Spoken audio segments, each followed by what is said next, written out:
Mina olen Triin ja minu kõrval on ka Triin. Tervis! Ja me asume Triinude Toiduministeeriumis. Et see on üks vahva koht Tallinnas Masina tänaval, Masina 20. Nii on.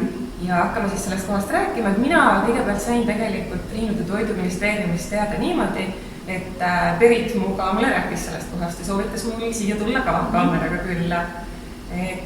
Aga mis koht on Triinude Toiduministeerium? Meid ongi 2 Triinu ja pakume siis oma suurepärast sellist hubast tuba, head toitu, omapoolset hoolitsust, et me ei tegutse igapäevakohvikuna, vaid ette tellimisel ja igasugused meeskonnaüritused ja koolitused, pulmad, sünnipäevad, jõulupeod, kõik sellised on meile siis teretulnud ja võtame vastu. Et lõunasööki ei saa, aga kõik sellised suured ja erilised sündmused saavad eeldas hästi teha? Kõik erilised sündmused saavad peetud, lõunasööki saab põhimõtteliselt cateringina tellida, kui meil töökäsi jätkub. Aga ütlen ära, et üritus ei pea olema suur, et alates 10 inimesest oleme ka teinud, et vastu võtame kuni oleneb siis, mis peoga tegemist on kuni 80. Aga väiksed sellised seltskonnad on nagu väga teretulnud ja kasutavad ka meid, et ei tasuks kärta. Ja aitate te siis kogu korraldusega võides? Et tuleb inimene siia ei tea täpselt näiteks, mida ta tahab teha, kuidas, et siis teie... Mina küsin hunniku isiklikke küsimusi, mis talle meeldib ja mis sündmusega tegemist on ja nii me siis meie paneme oma kogemuse ja käed alla ja siis tulebki. Et teil on väga vahva nimi, et kui ministeeriumides tehakse uusi seadusi, et kas siis teie toiduministeeriumis tehakse uusi toite? Jaa, seda ka, et loomulikult on meil ka emade varasalvest igasuguseid häid maitseid liikumas, aga ikka tuleb ikka uut peale ja mis meie selline kõige suurem köögiinspiratsioon meie köögitriinul ongi selline kohalik hea tooraine, et mille ümber me siis ehitame,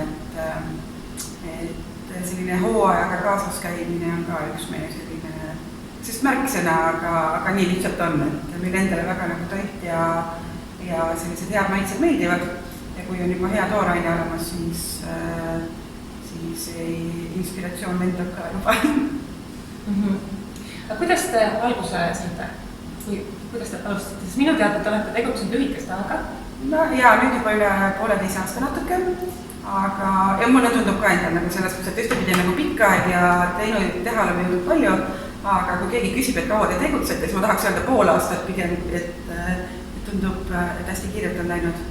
Aga alguse saimegi, et ma sain teise Triinuga tuttavaks, hoopis meie eelmise töö kaudu tundus, et meie selline tööalane tiim töötab väga-väga hästi, et meil on omal sellised sarnased ootused ja soovid ja sarnane maitse ja sellised nõudmised või. Ja siis tundus, et me võiksime seda ära kasutada oma vahel.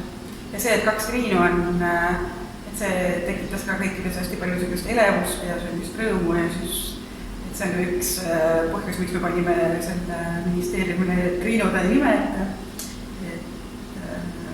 kõik pöördavadki meie poole, et tere Triinud, et enamikul ei ole vahet, kummaga ta räägib.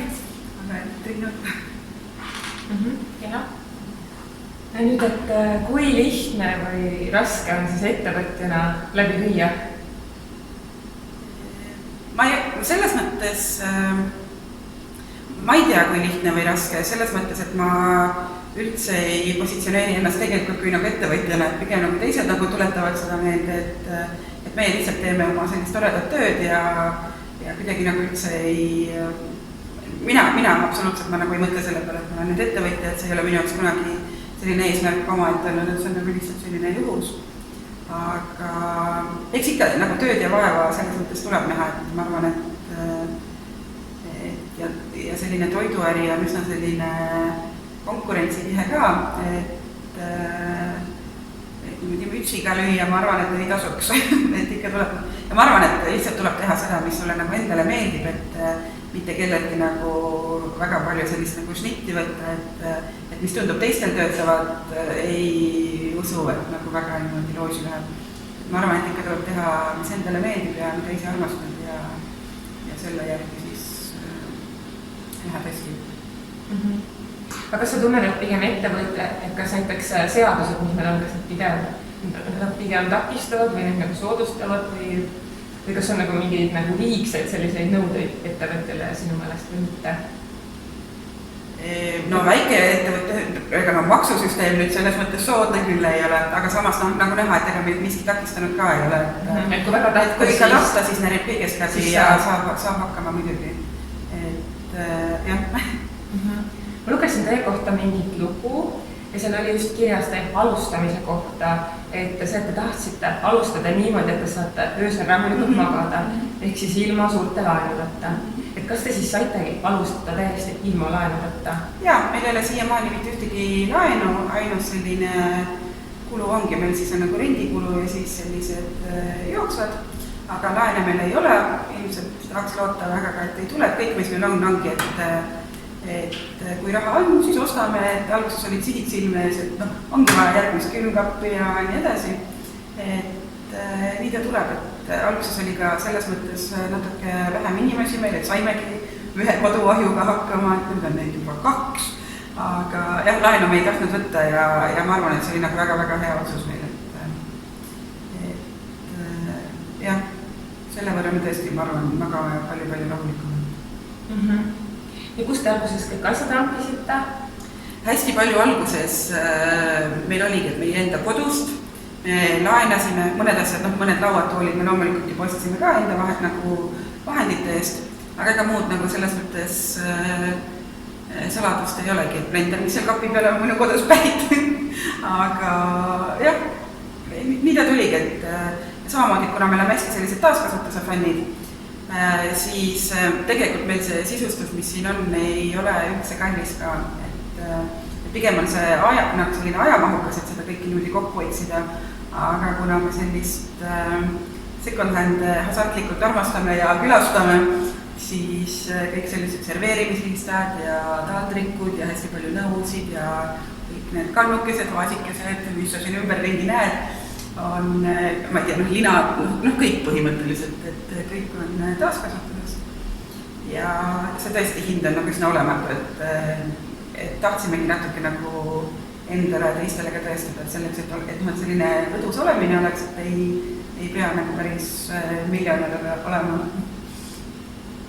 Väga kena, et siin kohas on tõesti hinge, et need laudlinad on ju ka, see ei ole mitte tavaline laudlina, eks, vaid see on teil kuidagi ise tehtud ei ole, see on tegelikult otse loomulikult taaskasutusest ja see on tegelikult üldse nagu kardinana tehtud. Kardinana? Jah, et aga meie teeme need siia laudlinadeks. No miks mitte, väga kena. Et igatahes siis, kes soovib korraldada kas pulma, juubelit, sünnipäeva või ka ettevõtted, kes tahavad teha mingid seminare või koosolekuid, et siis kõik on teretulnud. Jah, see on tõesti tundub väga hea koht ja millel on oma hing, et tegelikult ma arvan, et võib-olla üks põhjus ka, mis te saite väga kiiresti populaarseks, et isegi igasuguse blogerid ja kõik käivad teie juures siin videosid tegemas. Võib-olla see põhjus ongi see, et te teete hingega seda asja. Et kes alustab nii, et ostab mingi, nagu võtab laenus, ostab igasugused mingid väga kallid asjad ja tellib kusagilt igasugused mööblid ja asjad ja võib-olla kulutab alguses nii palju, aga tähendab inimene vist ikkagi otsib sellist nagu lihtsat ja hingega tehtud asja. Jaa, meile hästi meeldib, kui inimesed, kes siin käivad, siis ära minnes ütlevadki, et vahepeal, et siin on nagu nii armas ja tore ja soeg, nagu oleks kellelegi külla tulnud, mitte nagu kuskile sellisesse, et me just tahamegi niimoodi, et ei oleks nagu lihtsalt koht, kus on kõhu täis, ei olekski, et meie hoolitseme nende eest, käitume kõigi inimestega nii, nagu meile meeldib, et kus meile endal nagu olla meeldiks, et hea toit ja mõnus olemine ja sõbralik pererahvas ja kuna me oleme nii selles mõttes nagu ikkagi väikesed tegijad, et siis me saame hästi sellist personaalset lähenemist kõikidele pakkuda, et mida siis keegi nagu soovib, et alati leiame sellise hea lahenduse, et kõik on väga-väga rahul ja rõõmsad ja õnnelikud. Ka suur tänu ja kõik ei jää kõik teile. Aitäh!